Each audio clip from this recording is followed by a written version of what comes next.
기도하시고 하나님 말씀을 같이 나누겠습니다. 사랑과 은혜가 풍성하신 하나님 감사합니다. 오늘도 하나님의 말씀의 밭에서 귀한 구속사의 생명의 진리의 말씀 되신 예수님을 캐내어 함께 주고 나누고 베풀 수 있는, 그래서 은혜의 시간이 될 수 있도록 하나님께서 함께 주옵소서. 성령님께서 역사하시고 성령님께서 말씀하시는 귀한 시간이 될 줄로 믿사옵고 존귀하신 예수님의 이름으로 감사하며 간절히 기도드립니다. 아멘. 아멘. 11절의 말씀을 같이 한번 보시겠습니다. 예수님께서 이 표적들의 시작을 갈릴리 가나에서 행하셨다. 그래서 그가 그의 영광을 나타내셨다. 그래서 그의 제자들이 그를 믿었다. 여기에서 보면 기적을 행하시는 이유가 있어요. 기적을 행하시는 이유가, 기적을 우리가 뭐라고 그러냐면은 세메이온이라고 말해요. 세메이온이라고. 그래서 기적이라고 표현하고, 또 다른 말로 이적이라고 하는 표현이라고 하는 말도 뜨죠. 표적이라고 하는 말도 쓰고요. 이건 다 같은 말입니다. 기적이 틀리고 이적이 틀리고 표적이 틀린 말이 아니에요. 다 똑같은 세메이온이라고, 영어로는 사인을 행하시죠. 그런데 예수님께서 갈릴리 가나에서 이 첫 표적, 아주 그냥 그런 이렇게 강조하는 걸, 그런 걸 뭐라 그러냐, 타우텐이라고 그래요. 타우텐. 바로 이 표적을 행하시는 이유가 뭐냐, 제자들로 하면은 믿게 하시려고. 표적을 행하시는 뭐냐면 목적이 있어요. 목적이라 그랬죠. 그걸 뭐라 그러냐, 표적을 행하시는 메시지라 그랬어요. 왜 표적을 우리에게 주시냐, 그 메시지가 뭐냐, 하시고 싶은 말이 무슨 말씀이냐, 제자들로 하여금 뭐하냐, 믿게 하시려고. 믿는데 어떻게 믿냐, 에피스튜산이에요. 에피스튜산이라고 하는 말이 뭐냐, 이게 제1과거 능동직설인데 무조건 믿게 하시려고. 네? 그래서 뭘 믿어요? 예수 그리스도께서 하나님의 아들 그리스도이시고, 두 번째, 예수 그리스도를 믿어서 영생을 주시기 위한 목적을 가지고 그런 메시지를 우리에게 주신다는 거예요. 그것이 뭐냐, 우리에게 표적을 주시고 이적을 주시고 기적을 행하시는 그런 목적이라고 11절의 말씀을 좀 드렸어요. 자, 그러면서 이 표적은 요한복음 1장은 어떻게 시작하시냐면은 예수님께서 영원전서부터 영원까지 말씀으로 계셔왔대요. 홀로고스로. 근데 그 말씀이 누구시냐? 말씀은 하나님이시래요.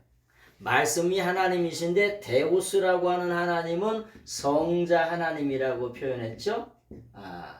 그래서 이 타우텐, 이 물이 변하여 포도주가 되는 이 표적은 예수님께서 말씀으로 계셨는데 그 말씀이 하나님이시라고 하는 것을 나타내는 첫 번째 표적이 바로 이 표적이다 라고 하는 걸 강조하는 거예요. 그래서 표적에 중심이 있는 게 아니라 표적을 통해서 하나님께서 하시고자 하시는 메시지가 뭐냐, 예수님이 성자 하나님이시다 라고 하는 걸 나타내 주시는 그런 말씀이라고 하는 거죠. 그래서 뭐냐, 표적과 믿음은 굉장한 연관성이 있어요. 표적을 통해서 믿게 하시려고. 그래서 백부장의 아들도 이렇게 왕의 신하의 아들도 그 가정, 신하뿐만 아니라 그 가정 전체가 믿게 하시기 위해서, 제자들도 믿게 하시기 위해서, 나사로를 죽은 자 가운데 왜 다시 살리시냐, 그 근처 사람들로 다 그걸 본 사람들로 믿게 하시려고. 물론 표적을 통해서 다 믿는가요? 그렇진 않아요. 그러나 그럼에도 불구하고 표적을 통해서 예수님이 그리스도 하나님의 아들 되심을 나타내 보여주시고, 제자들로 그 근처의 모든 사람들로 믿게 하시기 위해서 표적을 행하시는 줄로 믿습니다. 올해도 마찬가지죠. 우리의 사역 속에서도 그런 일을 행하시는 목적은 믿게 하신다고 하는 거예요. 자, 잠깐 은사에 대한 말씀을 잠깐 드리겠습니다. 우리가 은사는 세상의 은사는 세상 사람들이 뭐냐 집을 지으면 5만 가지를 신경 써야 된다 그러잖아요. 사람들이 잘할 수 있는 은사가 4,600가지나 된대요. 네? 잘 먹는 것도 은사요, 그죠? 잘 사는 것도 은사고, 하여튼 손재주가 있는 것도 은사고요. 은사를 따지면은 4,600가지나 된다는 거예요. 그런데 예수 그리스도의 구속사를, 구원의 역사, 구속사를 이루는 은사는 9가지라는 거예요. 9가지. 그래서 그 9가지 은사를 잠깐 말씀드리면, 고린도전서 12장 8절에 보면 어떤 사람에게는 성령으로 말미암아 지혜의 말씀을, 또 어떤 사람에게는 지식의 말씀을, 어떤 사람에게는 믿음을 은사로 주세요. 또 어떤 사람은 병규치는 신유 은사를 주세요. 또 어떤 사람은 능력을 행할 수 있는 그런 은사를 주세요. 그리고 어떤 사람은 예언하는 은사를 주세요. 그리고 어떤 사람은 영을 분별하는 그런 은사를 주시죠. 또 어떤 사람은 방언을 말하게 하세요. 그 다음에 방언을 또 통역하게 하세요. 그런 9가지 은사를 주시는 이유가 뭐냐? 구속사를 확장시키기 위해서. 요걸 하나님의 나라라 그러죠. 하나님의 나라를 확장하기 위해서. 확장하기 위한 목적을 가지고. 그래서 이걸 목적사라고 얘기하는 사람도 있는데, 그런 걸 하나님 나라를 확장하기 위한 9가지 은사를 하나님께서 허락하세요. 근데 은사에는 4가지 단계가 있어요. 첫 번째는 일반적인 은사가 있어요. 일반적인 은사, 은혜라고 하는 게 예수님을 믿거나 안 믿거나 태양빛을 다 받아야 안 받아요? 받죠. 비가 내리면 예수님 믿는 사람한테 내리고 안 믿는 사람한테 안 내려요? 아니야, 안 돼. 다 같이 내려요. 일반적인 은사가 있어요. 그런데 한 번 더 은혜를 받으면 어떤 일이 벌어지냐? 구원도 은혜로 받아요, 은사로 받아요. 구원도 하나님의 은혜로 받아요. 세 번째, 이 구원받은 사람들에게 하나님이 한 번 더 은혜를 주시고 은사를 주시면 진짜 은사를 주세요. 뭘 주냐? 연장을 주신다는 거야. 예? 집사님, 연장 없이 일해야 못해요. 연장이 일하죠, 그죠? 연장 타령을 한다고 하지만은 연장이 좋아야 돼요. 죄송합니다. 마대 차이나하고 매대 저머니하고 똑같아요. 틀려요. 아니, 그러니까 일제, 독일제 그렇게 따지는 거죠. 예? 그 따지는 이유가 그거 다 있는 거예요. 왜? 아니, 한 번에 할 걸 3번 해도 안 되고 5번 안 되고 얼마나 짜증나. 그래서 하나님의 구속사를 이루시기 위해서 은사를 주세요. 그리고 맨 마지막에 중요한데, 이런 은혜와 은사를 통해서 하나님은 뭐 하시기를 원하시냐? 열매 맺기를 원하세요. 그래서 결론은 먹힌 건 뭐가 돼야 되냐? 열매가 맺어야 돼요. 아니, 그런 말씀 드렸잖아요. 아니, 목수가 연장 자랑은 대빵 많이 하는데 집을 안 줘봐. 뭔 소용이야? 뭔 소용이야 그게? 아무 소용 없죠, 그죠? 아니, 집을 지라고 연장을 줬더니 연장만 쓸고 닦고 하는데 집을 하나도 안 줬디야. 뭔 소용이야? 뺏어야지. 그래서 이 은사를 가지고 하나님 나라 확장을 위한 열매로 반드시 쓰셔야 돼. 사용을 하셔야 돼. 그것이 은사의 한 4단계입니다. 그런데 하나님께서 특별히 신유 은사에 대해서 많이 말씀하세요. 고린도전서 12장 30절에도 다 병 고치는 은사를 가진 자이겠느냐 그렇게 말씀하시고, 고린도전서 12장 28절에도 능력을 행하는 자요, 그 다음은 병 고치는 은사와 이렇게. 은사는 무슨 뜻이냐? 어떤 뜻이 있냐면 거저준다 이런 뜻이 있어요. 그러니까 거저 주었으니 다시 주라고 말씀하시죠. 너희가 거저 받았으니 거저 주라고 말씀하시죠. 그래서 하나님이 주신 은사를 가지고 흥정을 하거나 이렇게 하거나 이러시면 안 돼요. 하나님이 어떤 사역을 주시고 은사를 주셔가지고 이렇게 하는데 일꾼이 일당을 받는 거 당연해요, 안 당연해요? 아, 당연하죠. 일꾼이라고 하는 게 에르가테스라고 하는 일꾼이라고 하는 일꾼이 뭐냐? 에르가테스예요. 테스가 붙으면 강조한다 그랬죠? 땀을 뻘뻘 흘리는 일꾼이 일당을 받는 거 사도 바울이 당연하다. 그러나 은사를 가지고 밀당을 한다든지 이거 뭐 거래를 한다든지 이러면 절대로 안 돼요. 그래서 그런 걸 하나님이 주신 은사를 잘 사용하라고 하는 그런 말씀을 좀 드립니다. 자, 하나님이 이런 셈의 이혼을 통해서 하나님이 영광을 받으세요. 왜 영광을 받으시냐? 아, 하나님이 살아계시구나. 그런 걸 나타내세요. 그래서 텐덕산이 뭐냐? 찬란한 영광을 드러내신다. 아, 진짜 우리가 믿는 하나님은 살아계신 하나님이구나. 뭔 뜻이에요? 딴 신들은 다 죽은 신이고 진짜 우리가 믿는 하나님이 살아계신 하나님이구나.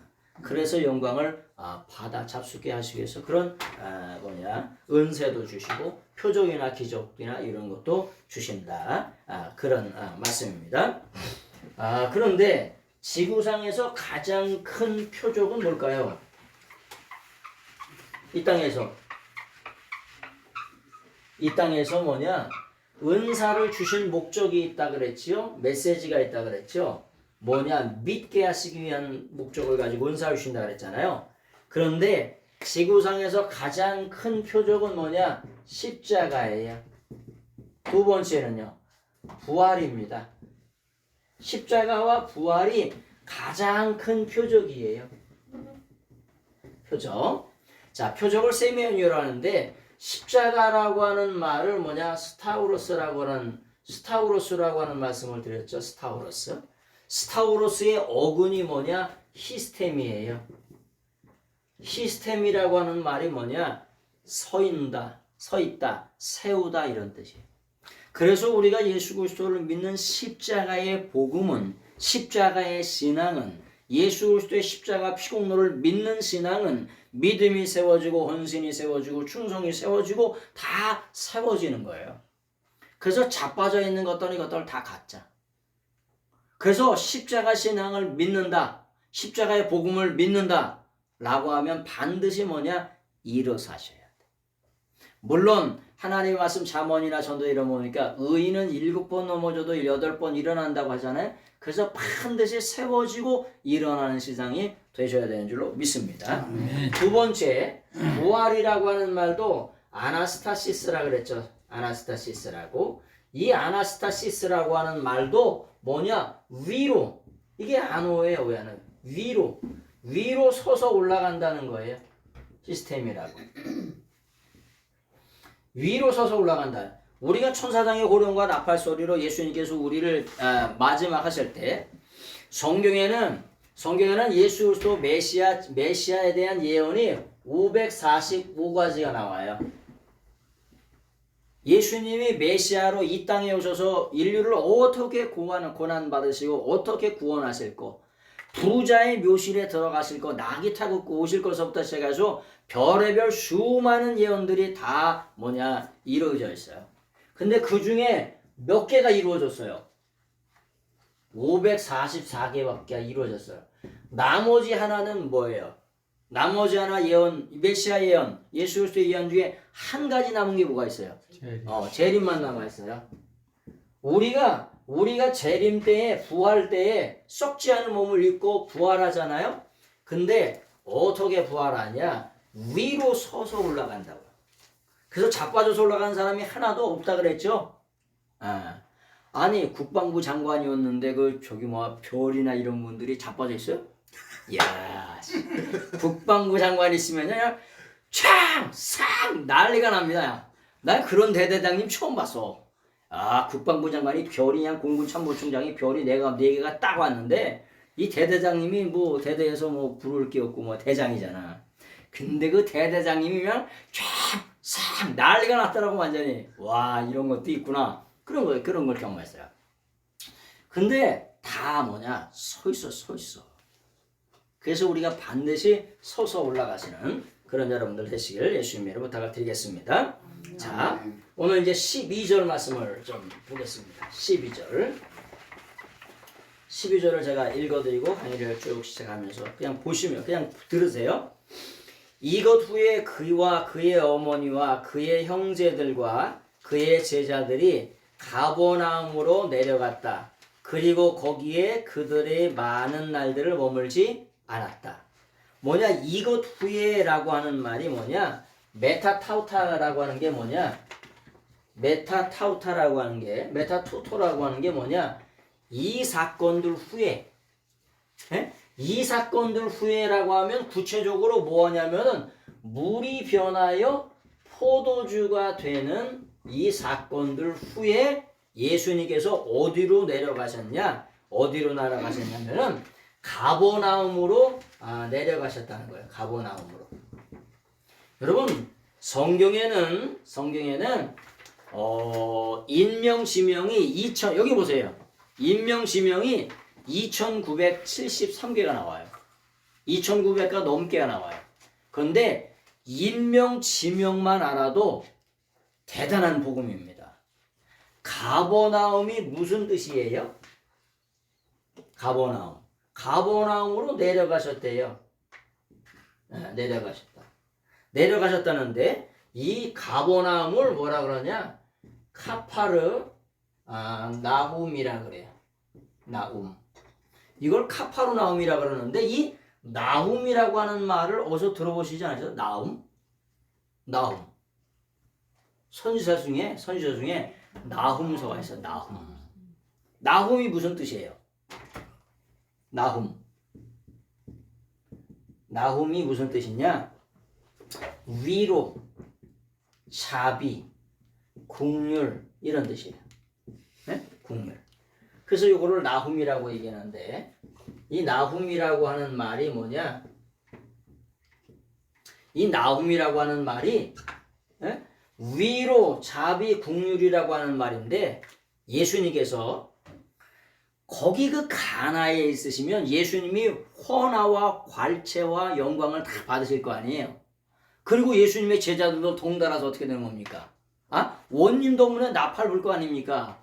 그리고 그 어머니를 통해서 이 표적이 시작되었으니까 헌화와 괄체를 엄청나게 받을 거라고. 예수님을 물질적인 메시아로, 정적인 메시아로 어마어마하게 떠받들 거란 말이에요. 그런데 그 사건 후에 메타투토, 친히 아우토스, 친히 예수님의 형제들과 제자들과 예수님의 어머니를 데리고 친히 가버나움으로 내려가셨대. 그 가버나움이 어디냐? 그 가버나움이 저지대라서 가나에서 내려가려면 이렇게 내려가야 돼. 우리가 운전하다 보면 이렇게 아주 꼭 곤두박질 치는 것처럼 그렇게 내려가야 돼요. 친히 왜 내려가셨냐?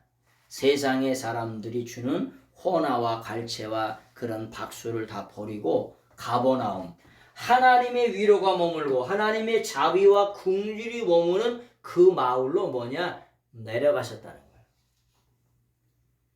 아니 어떤 부흥강사 목사님이 기적을 행했어. 하나님의 은혜 가운데 하나님께서 역사하셔서. 그러면 거기서 뭐해? 박수를 받아먹고 영광을 받아먹고 다 받아먹죠. 아니 거기서 빨리 내려가라. 어디로? 은혜가 머물고 긍휼이 머물고 자비가 머무는 그곳으로 내려가라. 요즘의 말로 말하면 어디예요? 목사님들로 말하면 강대상이 될 수가 있겠고요. 성도님들 말하면은 기도의 골방으로 내려가라.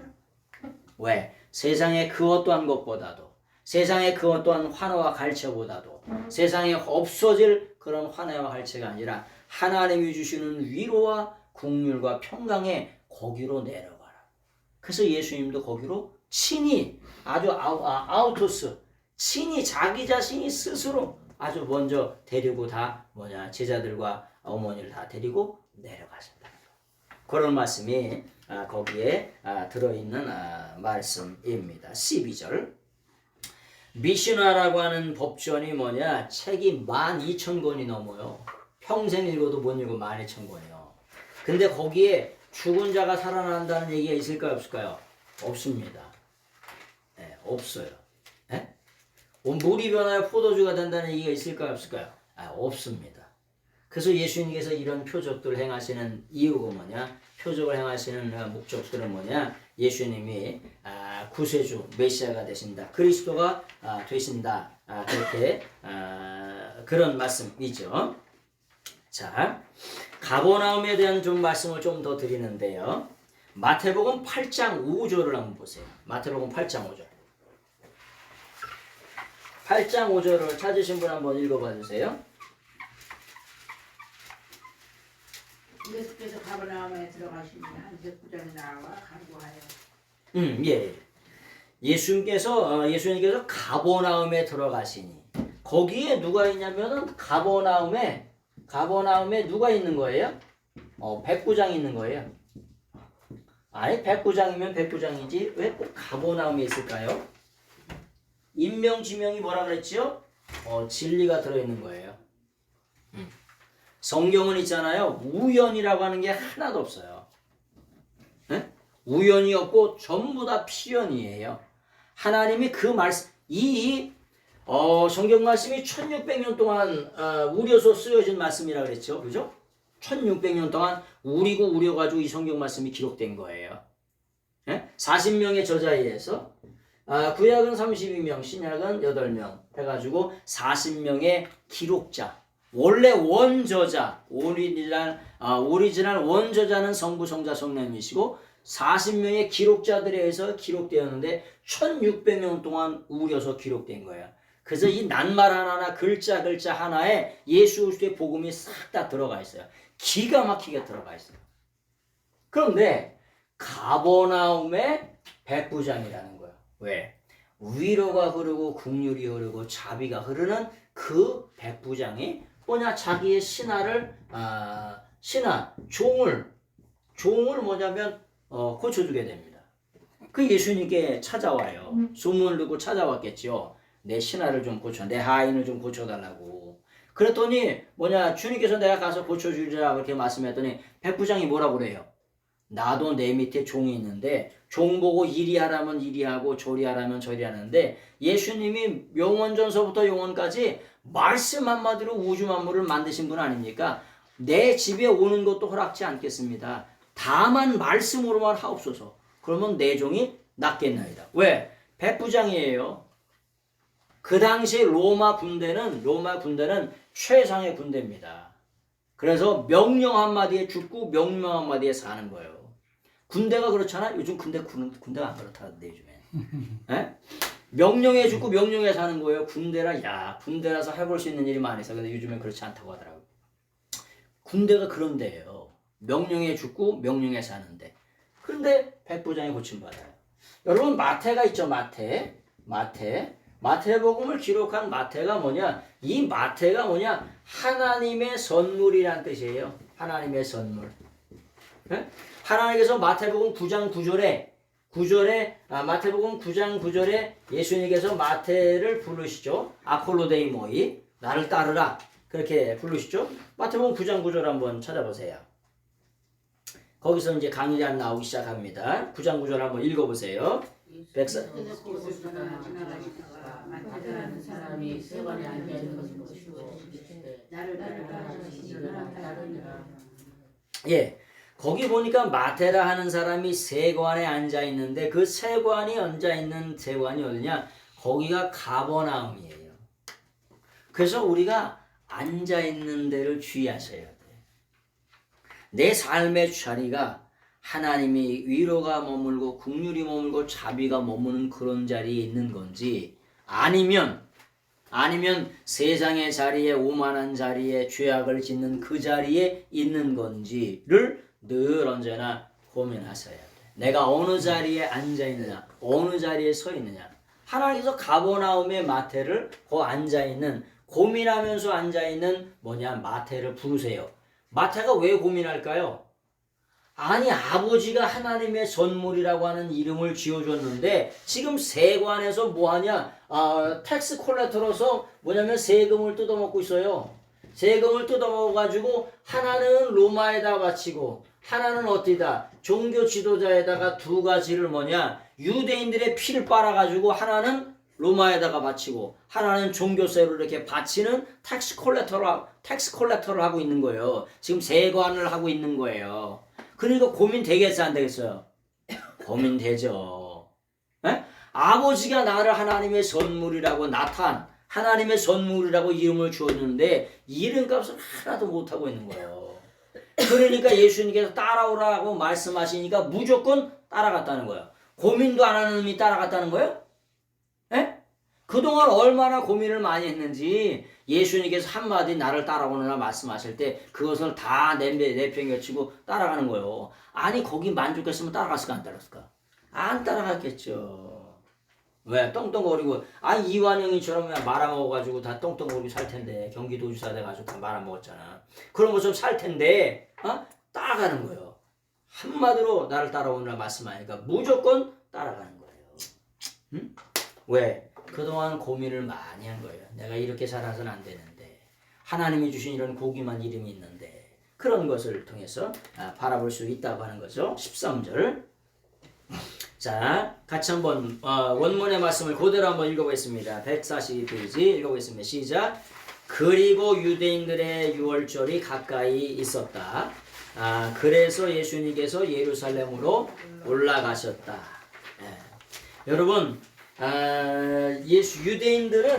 유대인들은 명절이 크게 뭐냐면은 7가지가 있어요. 그 중에 큰 명절이 뭐냐? 첫 번째는 뭐냐? 유월절이 있습니다. 유월절. 두 번째는 뭐냐? 초실절이 있어요. 세 번째는 뭐냐? 초막절이 있습니다. 초막절이 있어요. 자, 이 유월절이라고 하는 건 뭐냐? 유대 민족의 탄생절기예요. 우리나라 광복절처럼요. 그래서 그때 엄청난 축제를 합니다. 축제를 뭐라 그러냐? 헤오르테라 그래요. 그리고 히브리어로는 하그라 그래요. 하그. 하각이라고 하는 춤을 추다가 명사가 되면 축제가 돼요. 자, 명절 잔치인데 애굽의 종살이에서 뭐냐? 광복시켜준 날을 지키는 날을 뭐냐? 유월절이라 그래. 그래서 그것을 뭐냐? 파스카라 그래. 파스카에서 뭐가 나왔냐? 패스오버가 나오면 패스오버. 패스오버라고 하는 게 뭐냐? 죽음의 저주로부터 넘어갔다. 그래서 그걸 한자로 유월, 넘어갔다라고 하는 말로 유월절이라고 얘기하는 거예요. 그래서 그걸 패스오버라고 얘기하는 거예요. 그 강의 안에 다 있으니까 여기를 보시면 좋아요. 그걸 뭐라 그러냐?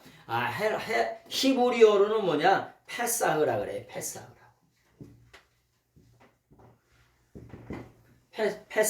페사흐라고 얘기하는데 이 페사흐라고 하는 것이 뭐냐? 이게 뭐냐? 파스카를 히브리어로는 이걸 뭐냐? 페사흐라 그래. 페사흐라고 하는데 이거는 파사흐라고 하는 넘어가다라고 하는 동사가 명사가 되면 유월절이 되는 거예요. 두 번째는 뭐냐? 초실절이 있어요.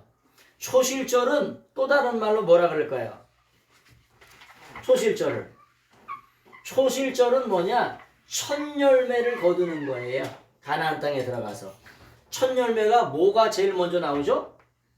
초가 제일 먼저 나오면은 보리를 많이 거두어요. 첫 줍에. 그래서 뭐라 그러냐? 맥추절이라 그래요. 맥추절. 또 다른 말로 맥추절을 칠칠절이라 그래요. 칠칠절. 신약의 개념으로는 뭐라 그래요? 신약의 개념으로 오순절이라 그러죠. 오순절의 또 다른 말이 무슨 말이에요? 오순절에 누가 임하십니까? 이걸 그래서 성령 강림절이라 그래요. 성령 강림절이라고. 또 다른 말로 성령 강림일이라고 말해요. 초실절이라고 하는 게 처음 과실을 거뒀다는 거예요. 그래서 이런 말이 다 뭐냐? 다 똑같은 말이에요. 맥추절도 똑같은 말, 칠칠절도 똑같은 말, 오순절도 똑같은 말, 말만 틀리지 성령 강림일, 성령 강림절이 다 똑같은 의미라고 해요. 그 다음에 세 번째, 두 번째 초실절은 뭐냐? 종교의 탄생절기예요. 네? 그 다음에 첫 열매를 상징해요. 첫 열매가 뭐예요? 부활을 상징합니다. 예수님께서 부활의 첫 열매가 되셨죠? 그래서 부활을 상징하는 거예요. 네? 그래서 가나안 땅에 들어가서 첫 열매를 하나님께서 거두게 하셔가지고 그것을 바치는 절기가 뭐냐? 초실절이에요. 여러분 절기라고 하는 말 또 다른 말로 명절이라고 하는 말인데 우리는 명절에 누구 만나러 가요? 부모님 만나러 가죠. 근데 이스라엘 사람들은 누구 만나러 가냐? 하나님을 만나러 가요. 대단하죠. 수준 차이가 엄청나죠. 그래서 우리도 영적으로 이스라엘 사람으로서 누구를 만나야 되냐? 명절에 하나님 만나러 가셔야 돼. 또 다른 작은 명절은 뭐예요? 안식일이죠. 또 다른 말로 주일입니다. 이 주일에 누구를 만나러 가냐? 하나님을 만나러 가는 거예요. 그래서 여러분들 하나님을 꼭 만나시는 여러분 되시길 바랍니다. 거기 강의한 가운데 보시면은 146페이지를 잠깐만 넘어가 볼게요. 146페이지. 에스라 9장 8절을 한번 보세요. 에스라 9장 8절. 에스라 9장 8절을 한번 읽어보세요.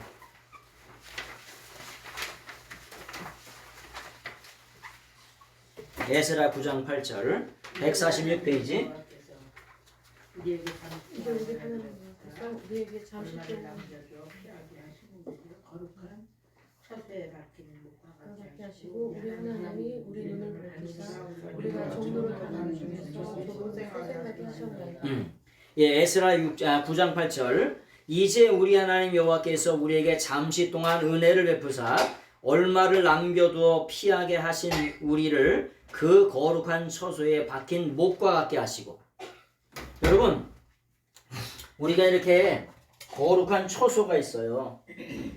네? 거룩한 처소. 우리의 신앙생활이 있잖아요. 이렇게 거룩한 처소가 있는데 이걸 뭐라 그러냐면 거룩한 처소라 그러죠. 이 거룩한 처소에 뭐가 박히냐? 못이 박혀요. 못이 박히는데 요즘에 말하면 나사못을 한번 생각해 볼게요. 나사못이 이렇게 동글동글 이렇게 돌아가죠. 이렇게 나사못이 돌아가죠. 그래서 우리가 있잖아요. 하나님 앞에 예배드리면 하나님 앞에 충성봉사 헌신하면 이 나사못이 한 바퀴씩 돌아. 그래가지고 조금 박히고 또 조금 박히고 조금 박혀요. 그래가지고 완전히 나사못이 박히게 돼요. 그럼 뺄 수 있어요, 없어요? 나사못이 살짝 저기 했을 때는 그냥 이렇게 흔들어 빠지면 빠져요. 근데 다 박히면 안 빠져. 무슨 말이냐? 우리의 신앙생활도 하나님의 거룩한 처소에 박힌 목처럼 박힌 목처럼 날마다 때마다 시간마다 박힌 목처럼 한 바퀴씩 이게 돌아가는 거예요. 그래서 견고하게 거룩한 처소에 교회에 우리의 신앙이 박혀 있어야 돼요. 이게 그렇게 중요해요. 성경에도 뭐라고 말씀하시냐? 잠언서 12장 12절에 악인은 불의의 이익을 탐하나 의인은 그 뿌리로 말미암아 결실한다고 말씀하세요. 여러분, 곡식들이 안 돼요. 안 되면 뭐 하면 돼요? 네? 그렇지. 아유, 잘하셔. 역시 박수 한번 해주세요. 안 되면 있잖아요. 거름지면 잘 돼요. 네? 근데 있잖아요. 거름을 주고 물을 주고 양분을 주고 햇빛을 주는데 뿌리가 마르면 어떻게 돼?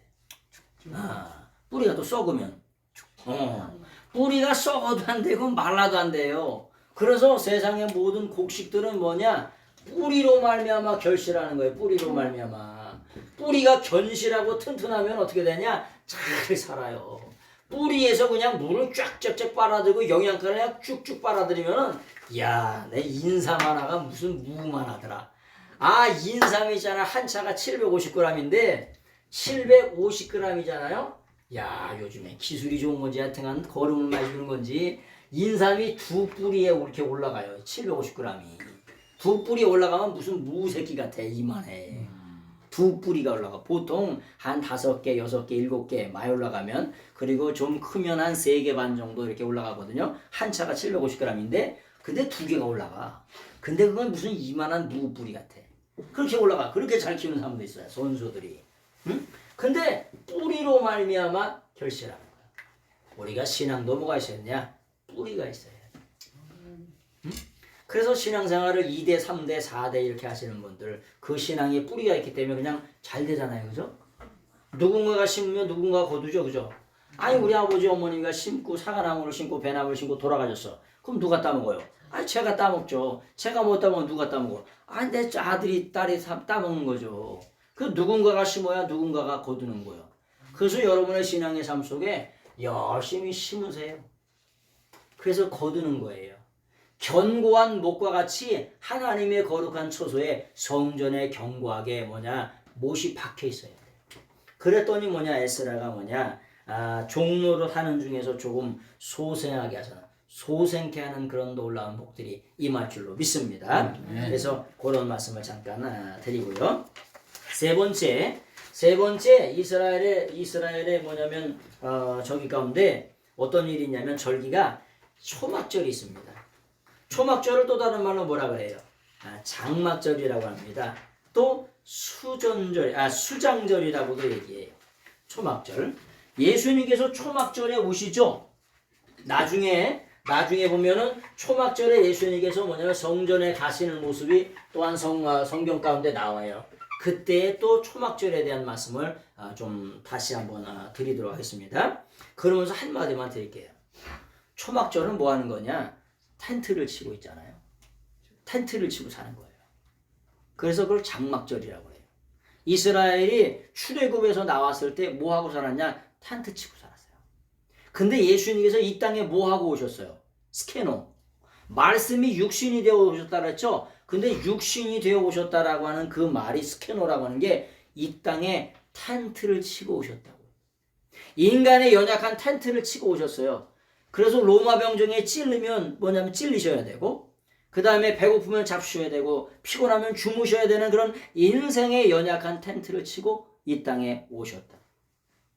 그래서 우리 인생도 예수님이 이 땅의 소명을 다하고 가신 것처럼 우리도 이 땅의 삶을 짧은 상해 동안 이렇게 텐트를 치고 사는 동안에 이 텐트 안에 뭐가 있어요? 아니 영혼이 있죠. 생명이 있고 호흡이 있고, 그래서 생명 주시는 날 동안에, 호흡 주시는 날 동안에 하나님의 영광을 위해서 살아가시는 여러분들이 다 되시길 예수님의 이름으로 축원합니다. 자, 예수님께서 6월절이 가까이 오셨대. 앵기스엔 가까이 오시니까 어디로 가냐? 예루살렘으로 올라가셨대요. 예루살렘으로 올라가셨는데 그 올라가셨다는 게 아나베예요. 아나베. 이게 아나베가 아나바이어예요. 아나바이노. 위로 올라가셨다는 거예요. 근데 이 아나베라고 하는 말이 무슨 말이냐면은 과거예요, 과거. 과거라고 하는 말은 히브리 헬라어는 1과거, 2과거가 되면 뭐라 그랬죠? 무조건 올라가셨다고요. 왜 예루살렘으로 올라가셨을까요? 네?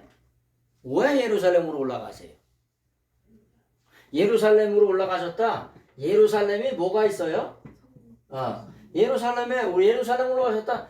성전이 있죠. 한양 땅으로 올라갔다. 누구 만나러 갔다는 거예요? 왕 만나러 갔다는 거. 경복궁 갔다는 거. 경복궁에 근정전을 갔다는 거예요. 한양 땅으로 갔다 그러면은. 우리가 예루살렘으로 올라갔다. 성전으로 올라가셨다고. 왜? 예수님께서 성전에 뭐가 되시기 때문에. 예수님께서 성전의 주인이세요. 성전의 주인은 누구세요? 성전 안에 누가 계시냐? 하나님이 되세요. 그렇죠? 하나님이 계신데 예수님의 성전의 주인 되세요. 무슨 뜻이에요? 예수님이 하나님 되신다, 이런 뜻이에요. 예수님께서 6월절 어린 양, 6월절 속죄양으로서 성전의 주인으로서 예수님께서 예루살렘에 올라가신다는 거. 뭘 받아 잡수기 위해서? 찬양을 받아 잡수고 영광을 받아 잡수고 경배를 받아 잡수기 위해서 예루살렘 성전으로 지금 올라가신다. 언제? 6월절 명절이 가까운 그때에 올라가신다. 이런 뜻이에요. 그래서 그런데 올라가고 계시는데 지금 그 성전 뜰에서 뭐 하고 있어요? 네? 비둘기 파는 자들, 양, 소, 그리고 파는 사람들 이렇게 해가지고 성전을 장사판으로 만들고 있어요. 장사판. 네? 장사판으로. 또 다른 말로 성전을 돛대기 시장을 만들고 있는 거예요. 성전의 주인 대신 예수님을 찬양을 받아잡수고 경배를 받아잡수고 올라가고 계신데 세상의 대제사장서부터 시작해서 그 수많은 사람들은 종교 지도자들은 거기서 장사판을 만든 거예요. 네. 이스라엘의 3대 명절에는 몇 명이 오냐? 200만 명에서 300만 명이 와요. 그런데 200만 명에 300만 명이 오죠. 첫 번째 유월절하고 두 번째 초실절 사이에는 50일의 간격이 있어요. 50일의 간격. 그러니까 여러분 요즘에는 비행기 타고 하루면은 미국도 가고 그러는데 그 당시에는 다 걸어올 수 왔을 거 아닙니까? 최소한 낙타 타고 이렇게 왔을 거 아니에요, 그죠? 에? 그러니까 처음 6월절 명절하고 두 번째 6월절 명절 사이가 50일이에요. 그러면 거기 눌러 앉은 사람이 있을까 없을까? 눌러 앉은 사람도 엄청나게 많아요. 그러니까 예루살렘이 완전 돛대기 시장이 되는 거예요, 완전히. 예? 예루살렘에 진짜 어마어마한 일이 벌어지는 거야. 200만 명, 300만 명이 그 좁은 예루살렘에 완전히 엄청난 일이 벌어지는 거예요. 그 중에 이 디아스포라 유대인들이, 여기저기 흩어져 있는 유대인들이 양을 끌고 300km, 400km, 1000km를 어떻게 와요? 그러니까 요 예루살렘 성전 뜰 안에서 양이나 소를, 염소를 다 사는 거예요. 부자들은 뭐를 사고? 소를 사고, 중산층은 뭘 사고? 양을 사고, 그것도 없는 가난한 사람들은 뭘 사고요? 비둘기를 사는 거예요. 네? 그래가지고 거기서 제사를 드리는 거예요. 그러니까 여기가 완전히 장사판이에요. 그래서 이것을 주관하는 사람이 대제사장이에요. 대제사장. 그러니까 그 당시에 말하면 안나스가 될 수가 있겠죠. 또 안나스의 사위가 가야바가 또 대제사장이 됩니다. 이 안나스가 매점 매석을 했어요. 재물 비즈니스에는 대제사장을 돈으로 샀어요. 그리고 그 권세를 누구한테냐? 사위한테 또 팔아.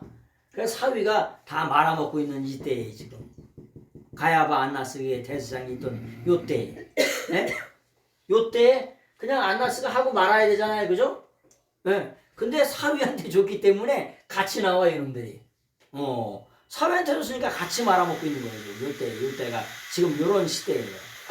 그래가지고 완전히 성전을 예배의 처소가 아니라 예배의 장소가 아니라 재물 비즈니스의 장소로 아주 말아먹고 있는 그때에 예수님이 가셔가지고 노끈으로 채찍을 만들어서 다 성전판을 성전 저기를 다 들러 엎으시는 거예요. 들러 엎으셨더니 네가 이 일을 행하는 표적이 뭐냐는 거예요. 에? 네가 이 일을 행하는 표적이 뭐냐? 그것을 보여달라는 말씀들이 여기 쭉 나옵니다. 자, 거기 14절의 말씀을 같이 한번 읽겠습니다. 14절 144페이지. 그리고 그분께서 성전 안에서 소들과 양들과 비둘기들을 팔고 있는 자들과 앉아있는 환정상들을 발견하셨다. 여러분, 헬라어는 그 맨 문장에 뭐가 중요하다 그랬죠? 처음 단어가 중요하다 그랬죠? 그 처음 단어가 뭐냐? 카이슈렌이에요. 그리고 뭐 하셨냐? 카이슈렌이라고 하는 말이 뭐냐? 슈렌이라고 하는 말이 슈레스코예요. 발견하셨다. 발견하셨다가 중요해요.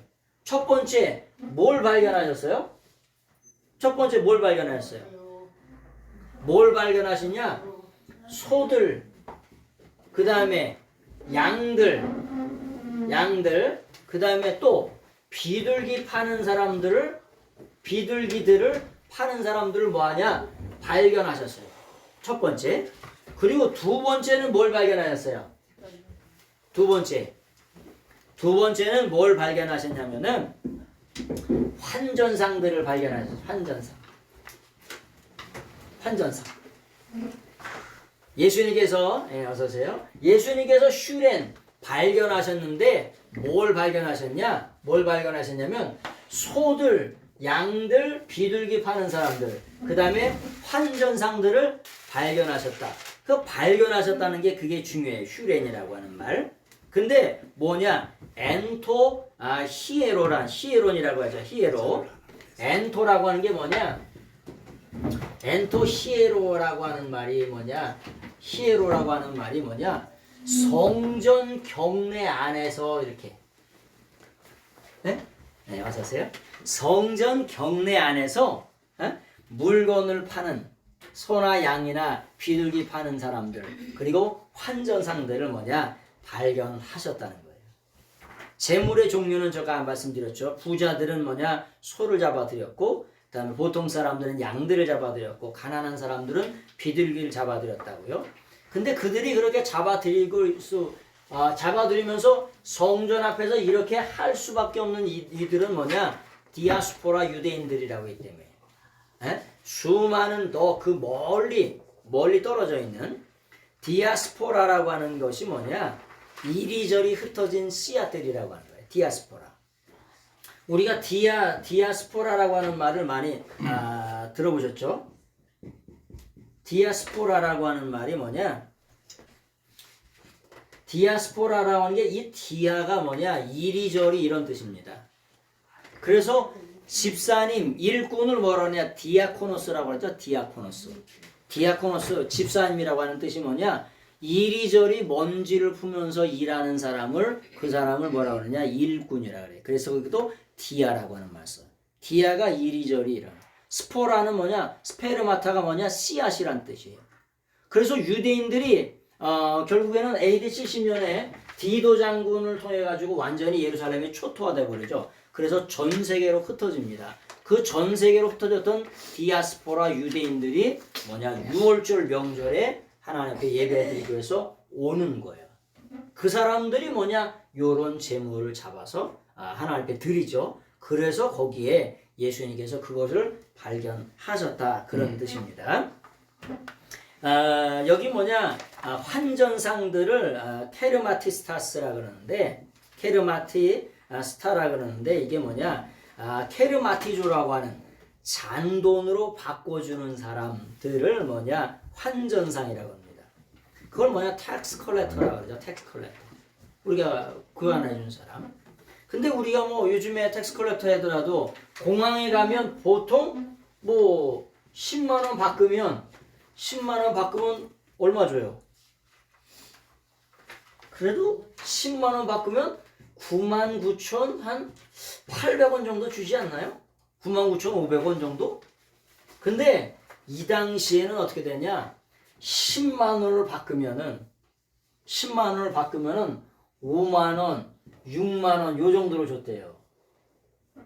그 당시에도 아주 바가지가 그렇게 유행했거든요. 요즘만 바가지가 있는 게 아니라 그 당시에도 텍스 콜렉터가 어마어마하게 바가지를 씌워 먹은 거예요. 왜?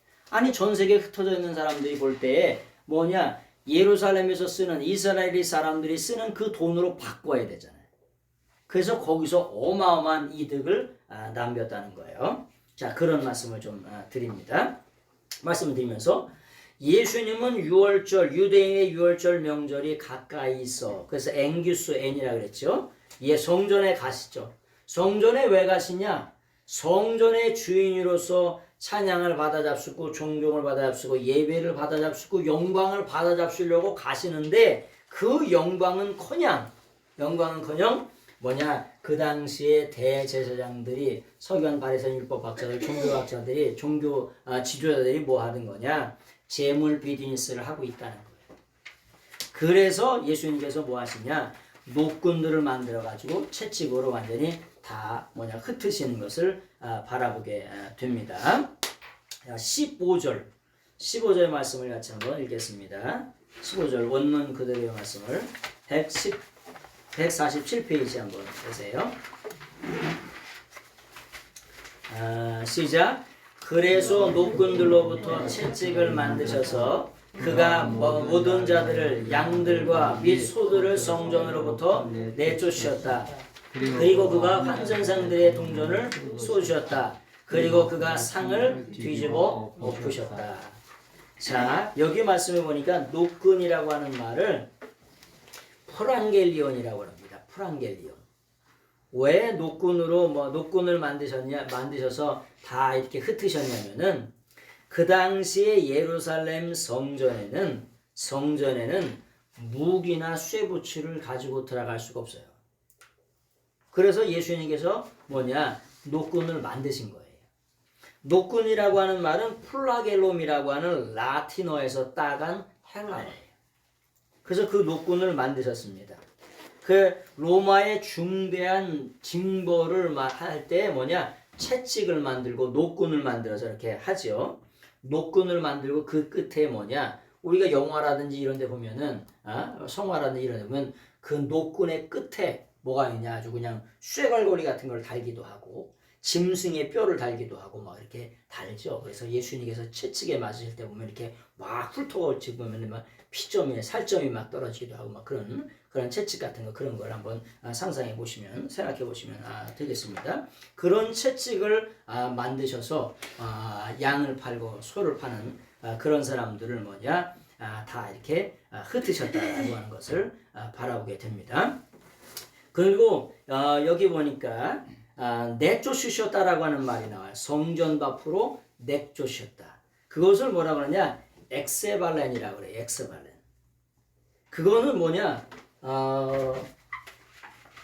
엑세발렌이라고 하는 어떤 동사냐면은 에크 플러스 발로라고 하는 동사가 제일 과거가 되면 엑세발렌이 돼요. 내쫓으셨다, 던져졌다. 이게 에크가 밖으로, 발로가 던지다 이런 뜻이에요. 밖으로 던지셨다. 근데 이게 제일 과거예요. 무슨 말이냐?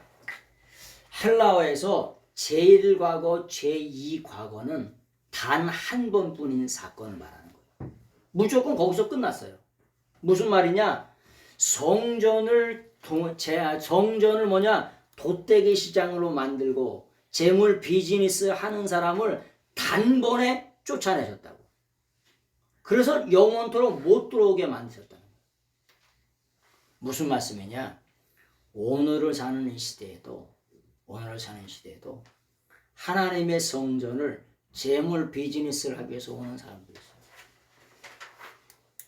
그런 목사님들도 있어요. 그런 성도님들이 많아요. 근데 하나님께서 그 당시에 단번에 엑세발렌, 단번에 내어 쫓으셨다고. 영원토록 한 번 있는 사건이에요. 제일 과거 무조건 내쫓으셨다. 다시는 영원토록 들어올 수 없다. 이런 뜻이에요. 아주 무서운 말씀이에요. 그 당시에 하나님의 성전을 예배에 초소고 하나님 앞에 영광을 돌려야 되고 찬양을 드리고 경배를 돌려야 될 그 장소를 재물 비즈니스로 만든 그 대장들, 서기관들, 율법학자들, 그 다음에 거기에 물건 파는 사람들, 환전상들, 엑세발렌 단번에 아주 무조건 내어 쫓으셨다는 거예요. 이게 무서운 말씀이에요. 가차 없이 무조건 밖으로 내쫓으셨다는 거예요. 예수님께서 오늘을 사는 시대에도 율법적인 예배, 헌신, 봉사 그런 걸 안 받으신다는 거예요. 진짜 하나님을 사모하는 마음으로 성령님께 붙잡힌 바 되고 성령과 진리로 성령 안에서 하나님의 말씀 안에서 드리는 그런 예배를 받지 율법적인 그런 예배 전혀 안 받아요. 하나님을 사랑하지 않는 그런 예배 전혀 안 받으신다는 거예요. 그래서 전부 다 어떻게 되냐? 다 내어 쫓으신다는 거예요. 여호수아의 첫 번째 노략물은 다 하나님께 드려져야 합니다. 그런데 어떻게 되냐? 그 아이성 전투에서 3,000명이 나가죠. 3,000명이 조그만 군대가 나갔다가 3,000명이 아주 대패하고 돌아옵니다. 왜 돌아오냐? 그 아간의 골짜기에서 자기 외투를 몰래 숨겼습니다. 그랬더니 뭐라고 말씀하시냐? 아간의 족보를 누구의 자손이요, 누구의 현손이요, 누구의 자손이요, 아주 아간이라고 하는 사람의 족보를 아주 정확하게 추적을 해 들어갑니다. 왜 추적을 했냐? 가문이 명예가 대단하더라도 한 번에 망할 수 있다는 거예요. 그래서 요한 1서에 보면은 너희가 일한 상을 절대로 잃지 말아라 그렇게 봤어요. 우리가 젊었을 때 충성하시고 봉사하셨어요. 또 영광을 누리셨으니까 목회자도 되고 장로님도 되시고 권사님도 되셨잖아요. 근데 요한 1서에 보니까 요한 1서를 기록했던 요한이 대단한 인사이트를 가지고 젊었을 때 일한 그 상을 온전히 잃지 말라고 하는 그런 말씀을 우리 요한 1서에서 주시는 걸 바라보게 됩니다. 아간이 이런 어마어마한 이름을 가졌는데 한꺼번에 가문을 초토화시켰다. 가문에 똥칠을 했다는 거예요. 그래서 아간의 족보를 정확하게 추적을 해가지고 아간을 이렇게 가는 걸 바랍니다. 그래서 우리가 끝날까지 하나님 앞에서의 신앙이 되셔야 돼요. 코람대오의 신앙이 되셔야 되고 에노피온 2대오의 신앙이 되셔야 돼요. 하나님 앞에서 우리의 신앙이 하나님 앞에서의 삶이 되어야 될 줄로 믿습니다. 자, 그래서 그 아간이 우리에게 아간이 우리에게 주는 교훈입니다. 그래서 무조건 내쫓았다는 거야. 뭐하는 사람들, 팔아먹는 자들, 판타스. 아주 거기서 재물 비즈니스를 하는 모든 자들을 다 한꺼번에 한 번에 초토화시켰다. 내어 쫓았다는 거죠. 149페이지 보세요. 헬라어 제1과거 제1과거는 영원히 한 번밖에 없는 동사예요. 그래서 엑세발란이라고 하는 이 동사가 엄청난 동사였지. 예수님이 한번 내어 쫓으면 끝입니다. 내어 쫓았다. 또 다른 말로 지옥에 보냈다 이런 뜻입니다. 회개했다는 말이 다 틀리죠. 회개했다는 말이 틀려요. 네? 삭개오는 예수님을 초청하죠. 그리고 자기 자신의 재물을 다 토해내겠다고 그러죠. 그게 회개했다고. 베드로는 회개를 어떻게 해요? 주여 나를 떠나소서 나는 죄인으로서 이렇게 회개하고, 우평강도는 어떻게 해요? 당신의 나라가 임하실 때 나를 기억하소서 이렇게 회개했다고. 근데 지옥에 보낸다는 말이 뭐냐? 내가 너를 모른다? 지옥에 보낸다 직설법. 완고거법으로 지옥에 보낸다. 내가 너를 모른다. 예수님이 모른다고 하면 어디예요? 지옥이죠. 완고거법으로 지옥이라고 말씀하지 않아도 내가 너 모른다 그러면 지옥이요. 예수님이 우리를 모르신다고 하면 어디예요? 지옥이죠. 어디예요? 내가 너 밖으로 던진다. 밖으로 던진다고 하면 무슨 뜻이에요? 너 지옥 간다 이거예요. 이렇게 살면. 그렇게 강력하게 말씀하는 게 이 말씀이에요. 그냥 위 엑세발란이라고 하는 말이 그냥 내어 쫓았다 그냥 내어 쫓았구나 그냥. 응? 거기 성전에서 그냥 성전판에서 그냥 그 재물 비즈니스를 할 수 있으니까 그냥 내어 쫓았다 이런 말이 아니야. 회개하자면 지옥 간다 이런 강력한 말씀이에요. 그걸 뭐라 그러냐? 헬라어 완고거법이라고 얘기해요. 완고거법. 부드럽게 얘기하지만 그 부드러움 속에 지옥 간다 이런 뜻이라고 하는 거예요. 그래서 우리가 늘 언제나 코람데오의 삶을 살아야 될 줄로 믿습니다. 아멘. 자, 열 처녀에 대한 비유의 말씀을 잠깐 드립니다. 열 처녀가 있는데 그 열 처녀가 뭐냐면 지혜로운 처녀가 있어요. 또 지혜롭지 못한 처녀가 있어요. 근데 그게 기름을 준비했느냐 기름을 준비하지 않았느냐 이렇게 말해요. 근데 기름을 뭐라 그러냐? 엘라이온이라 그래요. 엘라이온. 이 엘라이온이라고 하는 게 올리브 오일이죠. 올리브 오일, 기름. 근데 이 엘라이온 앞에 정관사가 없어요. 정관사가 없으면 이게 이걸 성령의 기름이라고 말하는 거예요. 성경은 히브리 헬라어에는 정관사가 125만 번이 뜹니다. 정관사가. 125만 번을 전부 다 해석을 안 했어요. 하나님이 세상을 이처럼 사랑하사. 여러분, 하나님이 세상을 안 사랑하십니다. 세상 안에 있는 누구를 사랑하세요? 사람을 사랑하시죠.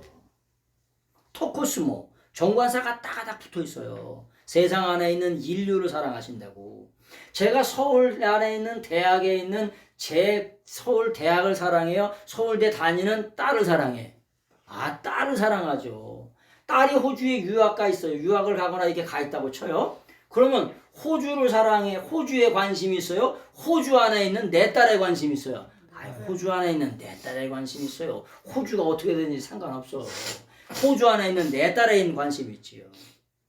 하나님이 세상을 사랑하신 게 아니라 정관사가 따가닥 붙어있는 세상은 뭐냐? 인류를 사랑하신다. 인간을 사랑하신다. 근데 성경이 뭐냐? 125만 번의 정관사가 싹 빠져 있어요. 시편의 136편이면 그 인자하심이 정관사 같죠? I know. 그분의 인자하심이 3인칭 전미예요. 3인칭. 그분의 인자하심이 이제 그 인자하심이 아니라고. 이런 오역들이 어마어마하게 많아요. 성경에. 근데 여기 정관사가 없는 기름은 뭐냐? 성령의 기름이라고 하는 거예요. 성령의 기름. 그래서 그 기름을 뭐냐? 우리가 늘 언제나 준비해야 된다는 거예요. 여러분, 기름을 준비하는 거 못하는 게 뭐가 문제냐? 그런 분도 있어요. 여러분, 비행기 타고 미국 가는데 기름이 중간에 떨어지면 어떻게 되죠? 떨어지죠. 떨어지면 어떻게 돼요? 죽죠. 죽죠. 이 기름을 준비하느냐 안 하냐, 이게 생사의 관림길이에요. 생사. 열 처녀가 우리가 다 열 처녀잖아요, 그죠? 우리가 다 예수님의 신부잖아요. 그래서 영원한 하나님 나라 천국 갈 준비를 하는 그 처녀가 되는 줄로 믿습니다. 아멘. 지혜로운 처녀라는 그 지혜로운이라고 하는 말이 뭐냐? 그 지혜롭다라고 하는 말이 그 삶에 내 신랑에게 몰두한다, 골몰한다, 이런 뜻이에요. 지혜롭다는 거. 신부는 누구 잘 만나면 팔자를 고치냐면 신랑 잘 만나면 돼요. 그렇죠? 우리의 영원한 신랑 대신 예수님 잘 만나면 우리는 어떻게 되는 거야? 팔자를 고치는 거예요. 그래서 이 신부가 뭐냐? 성령의 기름 준비하면서 예수님 만날 날을 그렇게 학수고대하는 거예요. 근데 미련한 처녀가 있대요. 그 미련한 처녀를 모라이라 그래요. 모라이. 미련한 어리석은 처녀를 이게 모라이라 그래요. 근데 이 처녀는 뭐냐? 성령의 기름을 준비해야 되는 걸 전혀 모르고 있더래요. 그리고 뭐냐? 그래서 영적으로 이 사람은 뭐냐? 미련 곰탱이라 그래. 그래서 뭐냐?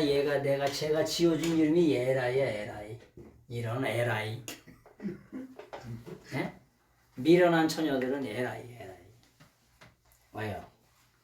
기회가 있어요. 시간이 있었어요. 그래서 예수님은 뭐냐?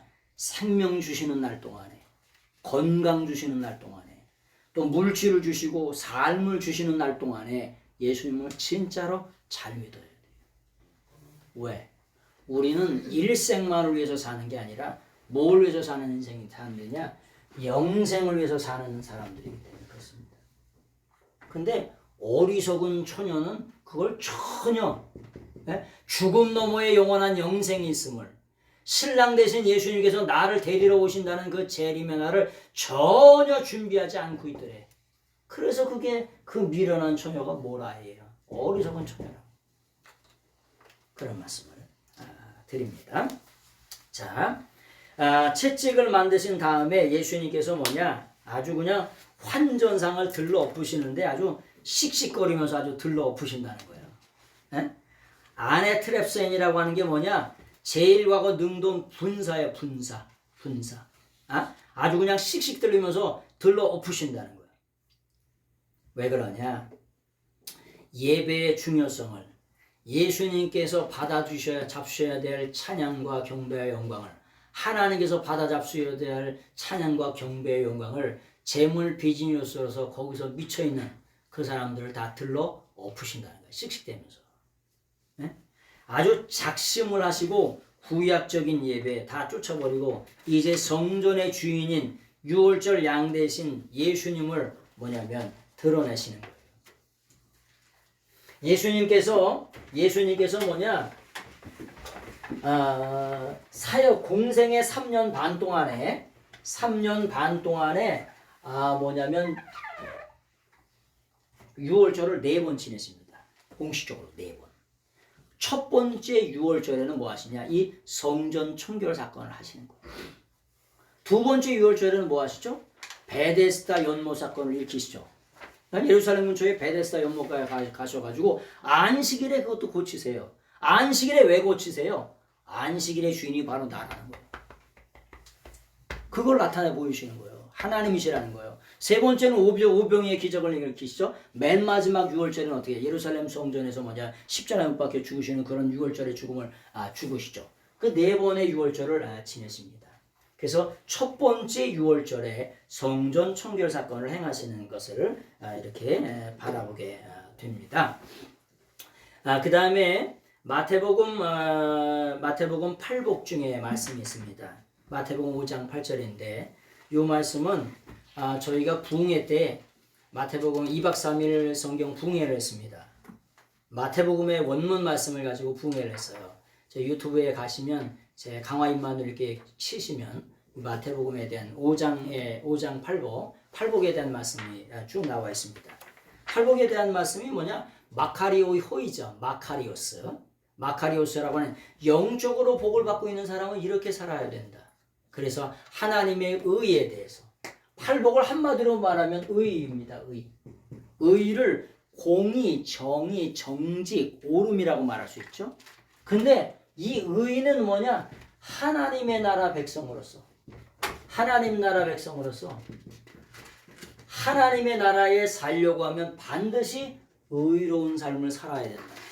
그래서 마태복음 5장, 6장, 7장에 7장을 한 단어로 말하면 의라고 하는 거. 의로움을 가지고 영원한 하나님 나라 천국에서 영원토록 산다.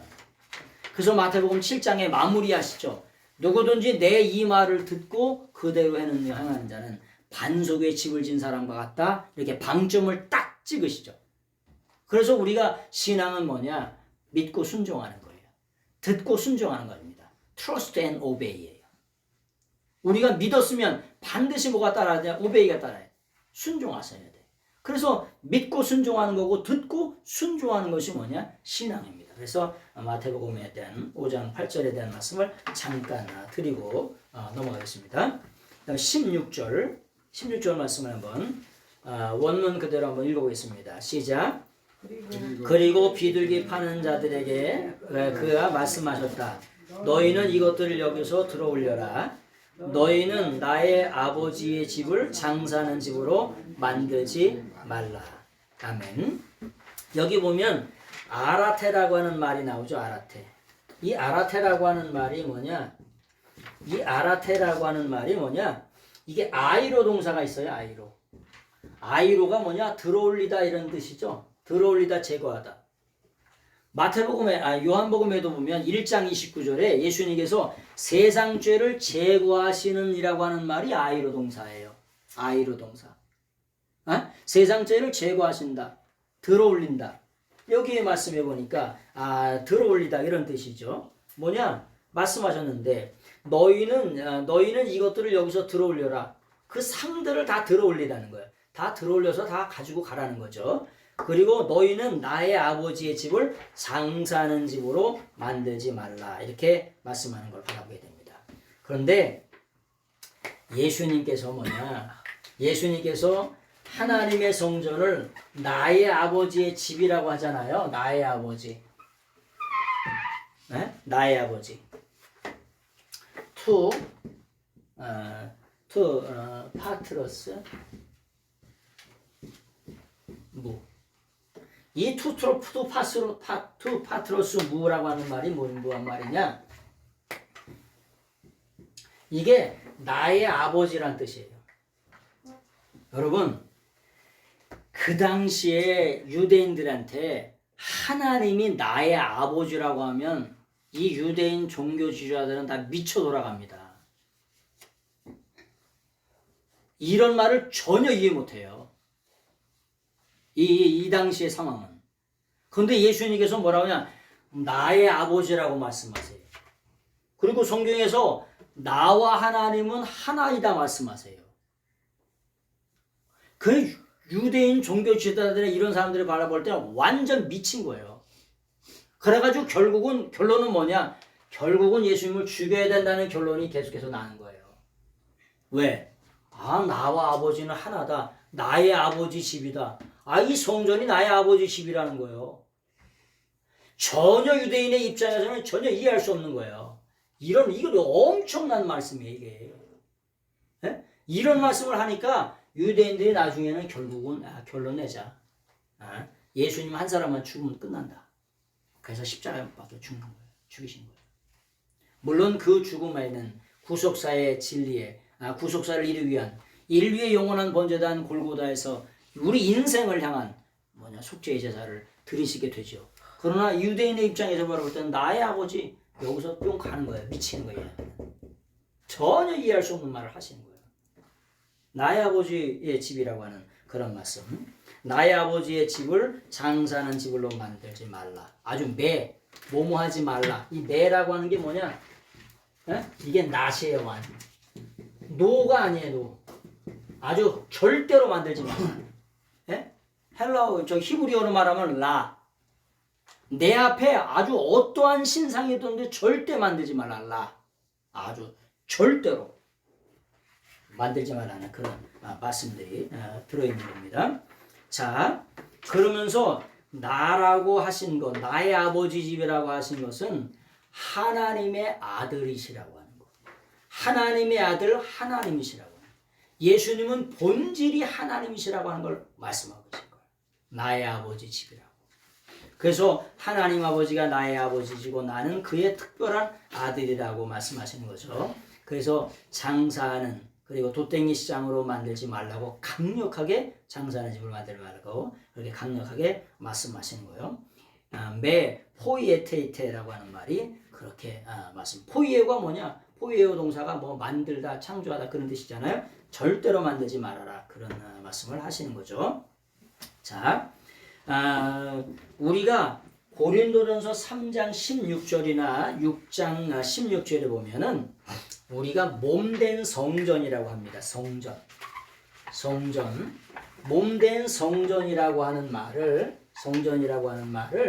일반적으로는 어떤 말이냐면은 나오스라고 하는 말을 써요. 나오스. 이거는 몸된 성전을 말합니다. 일반적으로. 그리고 어떤 성전이 있냐면은 히에론이 있어요. 히에론. 요거는 뭐냐? 예루살렘 성전. 헤롯 성전. 요거를 일반적으로 말할 때는 히에론으로 써요. 그리고 몸된 성전을 말할 때는 나우스라고 써요. 그래서 예수님께서 너희가 성전을 헐어라. 그러면 내가 사흘 만에 다시 짓겠다고 말씀하시죠. 그랬더니 이것도 미치는 일이야. 헤롯이 지금까지 46년 동안 성전을 건축하고 있어요. 예수님 당시에도. 아직 안 끝났어요.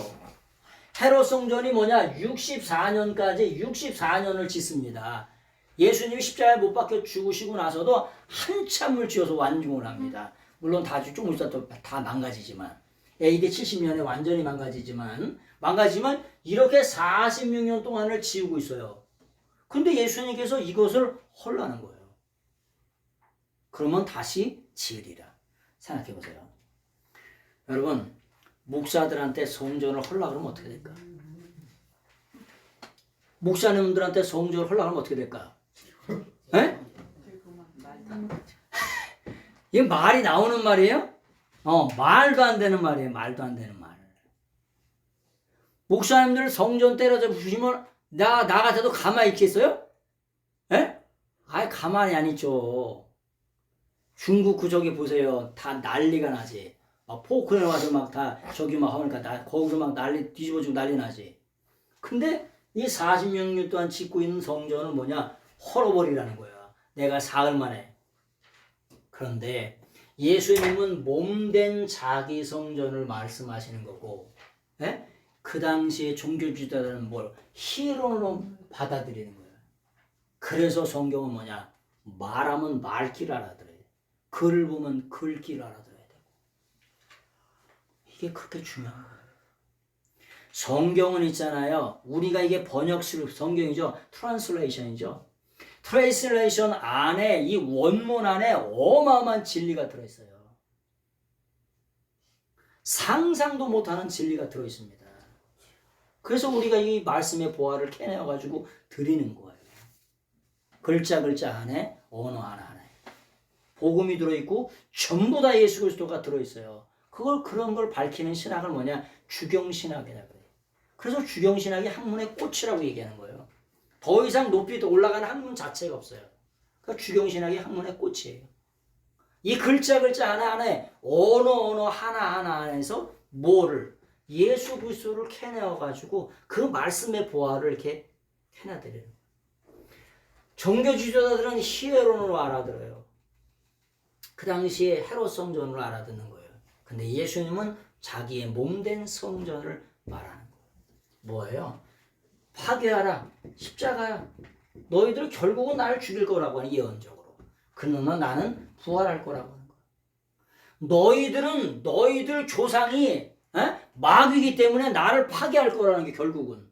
너희들 날 죽일 거라는 거야. 그러나 나는 생명의 주관자가 되기 때문에 나는 결국은 살아날 것이다. 에고 에이미 해 아나스타시스. 나는 본질이 부활이기 때문에 다시 죽음의 권세, 사망의 권세를 이기고 다시 살아나실 것이다. 너희들 죽여봐라. 결국은 난 다시 살아나실 것이다. 내가 뭐냐? 생명의 주관자다. 성전의 주인이시고 하나님이시다. 라고 하는 걸 계속해서 이렇게 말씀을 하시는 거죠. 그래서 17절의 말씀이 그런 말씀입니다. 17절 한번 보겠습니다. 152페이지. 그의 제자들은 당신의 집에 열심히 나를 삼글 것이라고 기록되어 있는 것을 기억하였다. 여러분 여기 뭐냐면은 엠네스테산이라고 하는 게 엠네스테산이라고 하는 말이 뭐냐? 기억한다라고 하는 동사예요. 동사. 근데 그게 뭐냐? 그 동사가 무나우마이예요. 근데 이 그 엠네스테산이라고 하는 말이 뭐냐? 이게 뭐냐면 엠네스테산. 이 엠네스테산이라고 하는 동사가 중요한데 이게 뭐냐? 제1과거 수동 직설이에요. 수동태예요. 무슨 말이냐? 기억을 하는데 어떻게 기억할까요? 어떻게 기억하냐? 제자들이 예수님이 십자가에 못 박혀 죽으시고 부활하신 다음에 누가 기억하게 하셨을까요? 성령님께서. 제자들이 능동적으로 기억한 게 아니라 성령님께서 깨닫게 하셨어. 그 당시에 그 예루살렘 종교 지도자들과 싸우실 때에 첫 번째 6월절에 가셔서 그 종교 지도자들 완전히 파격적인 말씀을 하셨는데 그 말씀이 무슨 말씀이냐면 다윗이 시편에 기록되었는데 시편의 9장 6절에 69절 9절에 보니까 주의 집을 위하는 열성이 나를 삼키고 주를 비방하는 비방이 내게 미쳤나이다. 요렇게 다윗이 1000년 전에 얘기했고 예수님이 그 예루살렘 그 성전에 오셔서 하신 말씀이 그때 했던 그 말씀이 성령님께서 깨닫게 해주시는데 엠네스테산 그 말씀이었구나 라고 하는 걸 뭐냐? 깨닫게 되었다는 거예요. 그래서 무슨 말씀이냐? 성경은 누가 깨닫게 해줘야 되냐? 낯력고 기억자 몰라도 성령님이 깨닫게 하셔야 돼. 하버드 하랍이 아니야. 하버드 하랍을 나와도 서울대 하랍을 나와도 하나님이 깨닫게 해주지 않으시면 못 깨달아요.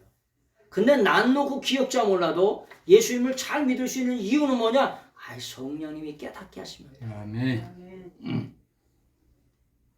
엠네스테산 제1과거 수동태 무조건 성령님에 의해서 내가 깨달아진 게 아니라 성령님에 의해서 제자들에게 깨닫게 하셨다는 거예요. 그래서 그때 그게 그 말씀이구나. 시편에 다윗이 얘기했던 게 그 말씀이구나. 예수님이 그 당시에 오셔서 하셨던 말씀이 그 말씀이 그거였구나. 그렇게 깨닫게 하셨다는 거예요. 그게 엠네스테산이라고 하는 거예요. 성령님에 의해서 제자들이 뭐냐? 기억되어졌다. 생각나졌다. 기억내졌다. 그런 뜻이라고 하는 거죠. 자, 주의 전을 사모하는 열심을 그게 호젤로스라 그래요. 젤로스. 젤로스가 뭐 열심이라 그러죠. 그래서 열심 당원들을 뭐라 그러냐? 젤로테스라 그래요. 젤로테스. 근데 이 젤로스라고 하는 게 젤로테스가 뭐냐? 좌우라고 하는 동사에서 온 거예요. 좌우. 좌우가 뭐냐? 펄펄펄 끓다. 에? 열심 당원들은 있잖아요. 여기서 몸에서 그냥 열이 펄펄 끓어올라. 열심 당원들 있죠? 에? 열심 있는 사람들 있잖아요. 펄펄 끓어온다. 그런 말에서 이제 나온 거죠. 그 다음에 카타파게타이가고 하면 먹어치우다, 삼키다. 그런 말씀이라고 하는 거 좀 기억하시면 되겠고요. 자, 참고로 출애굽기 33장 1절을 한번 보세요. 출애굽기 33장 1절. 출애굽기 33장 1절. 사람이 자기의 친구와 이야기한 같이 여호와께서는 모세와 대면하여 말씀하시되 모세는 진으로 돌아오나 눈의 아들 젊은 순종자 여호수아는 회막을 떠나지 아니하니라. 근데 여러분, 눈의 아들이라고 하면 이겁니까? 눈? 에? 눈의 아들이라고 하면은 성경을 잘 모르면은 이제 그렇게 저희가 성경을 잘 모를 때는 눈의 아들이니까 이 눈의 아들인가 보다 이렇게 생각하는데 뭐냐? 히브리어 눈은 물고기입니다. 그러니까 이 여호수아가 누구의 아버지? 여호수아 아버지가 눈의 아들인데 뭐냐? 여호수아의 아버지의 이름이 눈이라고 하는 거예요. 눈이 뭐냐? 물고기의 아들. 이런 뜻이에요. 눈이라고 하면 이런 말이 아니고 우리는 일반적으로 성경을 잘 모르시면은 성도님들은 눈의 아들이라고 하면 목사님 이거 눈의 아들 이 눈 말하는 거예요? 아니 이 눈 말고 히브리어 눈. 히브리어 눈이 뭐냐? 물고기라고 하는 뜻이라고. 그래서 성경은 우리가 이렇게 잘 풀어헤쳐 주지 않게 되면은 그냥 일반적으로 우리 문화, 우리 사상 쉽게 말하면 성경을 드러내는데 불교를 배경으로 깔고 유경을 배경으로 깔고 그렇게 드러내는 사람이 엄청나게 많다니까요. 아니 그런 게 아니라니까요. 성경은 1600년 동안 히브리어라고 하는 언어 속에 헬라어라고 하는 언어 속에 그 언어를 통해서 계시해 주세요. 그래서 그 당시에 시대 정황, 지리, 배경, 역사, 식물 그런 걸 다 깔고 드러내는 것이지 뭐 불교적인 입장으로 뭐 유교적인 입장으로 성경을 드러낼 수 있는 게 절대로 아니라는 겁니다. 그런 말씀을 잠깐 드리기 위해서 그런 말씀을 드립니다. 자, 다윗은 이 사건을 1000년 전에 알았어요. 네. 그래서 성경은 1500년 전에 모세가 기록되었던 예수 그리스도 오실 거, 나와 같은 선지자가 오실 거, 다윗은 1000년 전에 고난받는 종으로 오실 거, 그리고 고난받는데 어떻게 주님의 집을 사모하는 열심이 예수님을 삼켜서 십자가에 못 박혀 죽을 걸 다윗이 예언했어요. 그런 걸 제자들은 성령님의 감동에 의해서 지금 깨닫고 있는 거예요.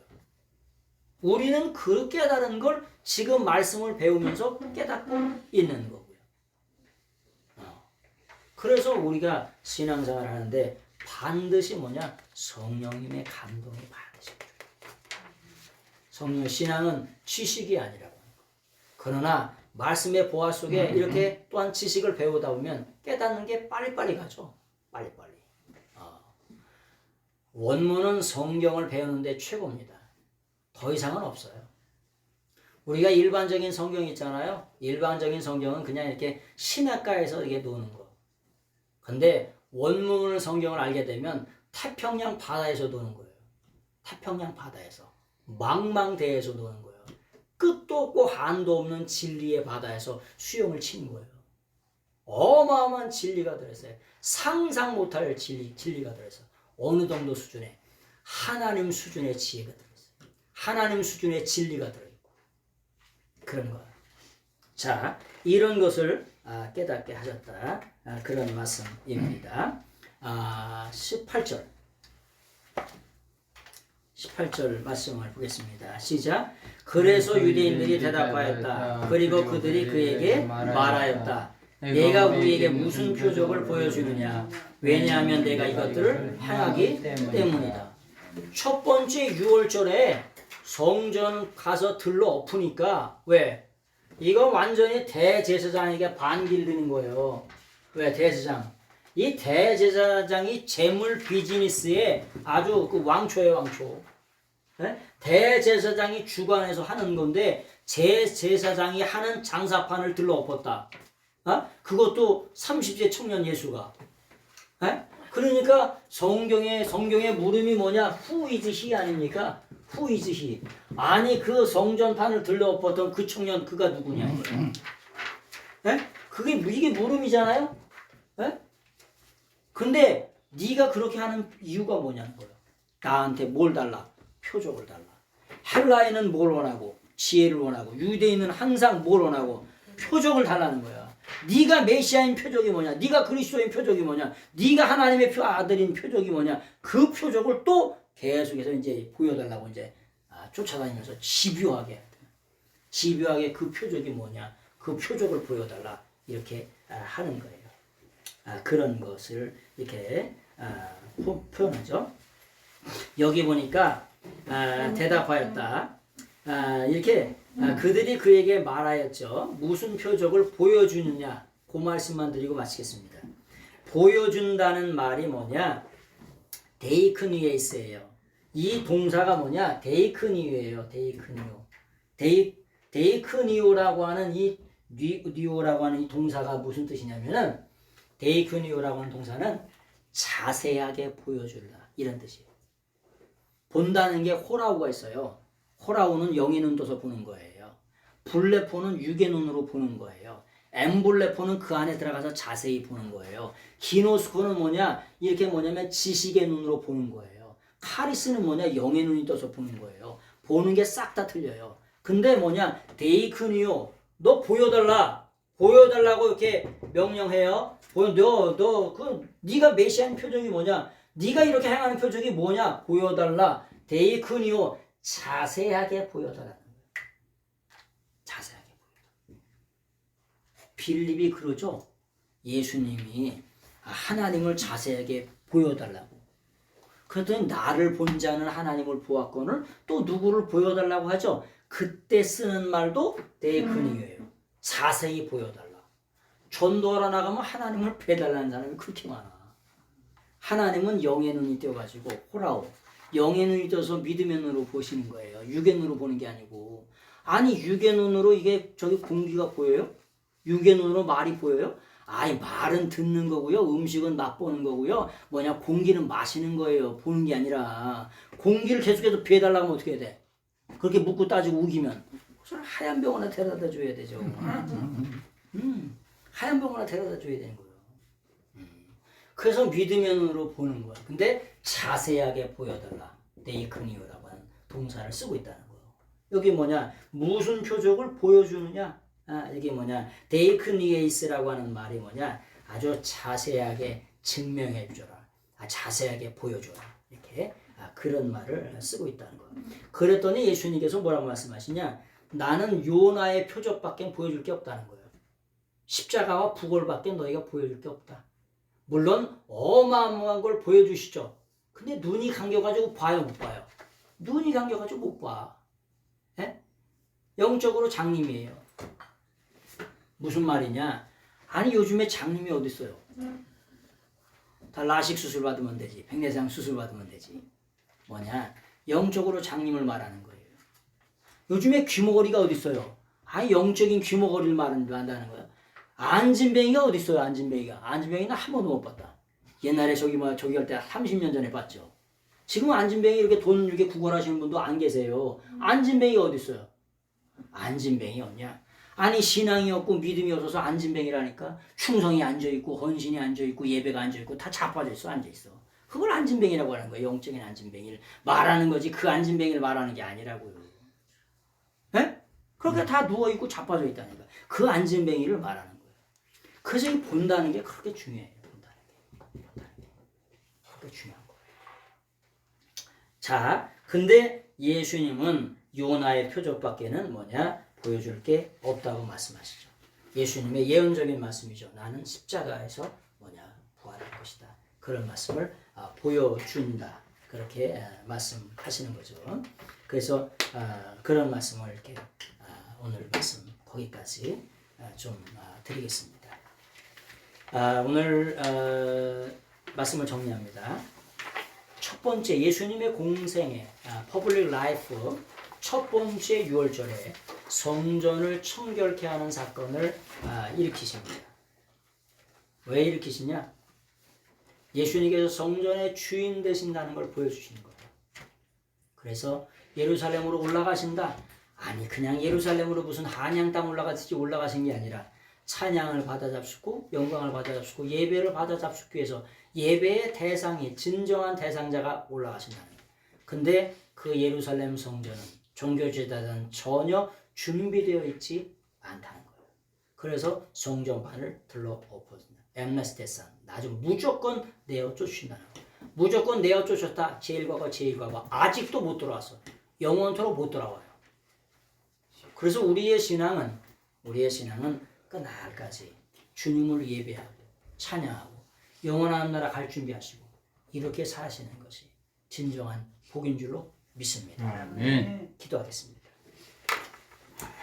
살아계셔서 오늘도 우리의 삶을 주관하시고 인도하신 하나님께 감사드립니다. 아멘. 우리가 믿는 하나님은 살아계신 하나님의 아들이 예수님이신데 우리가 이 예수님 믿어서 영원한 나라 천국 갈 수 있도록 주님 축복하시고 성전의 주인된 예수님이 오셨음에도 불구하고 그 주님을 예배하지 못하고 찬양하지 못한 아버지 그 사람 닮지 않게 하시고 그 주님을 믿어서 영원한 나라 천국 갈 수 있는 저희들이 다 될 수 있도록 인도해 주옵소서. 아버지께서 함께 하심을 믿사옵고 존귀하신 예수님의 이름으로 감사하며 간절히 기도드리옵나이다. 아멘. 예수님 감사합니다. 박수 한번 드리겠습니다.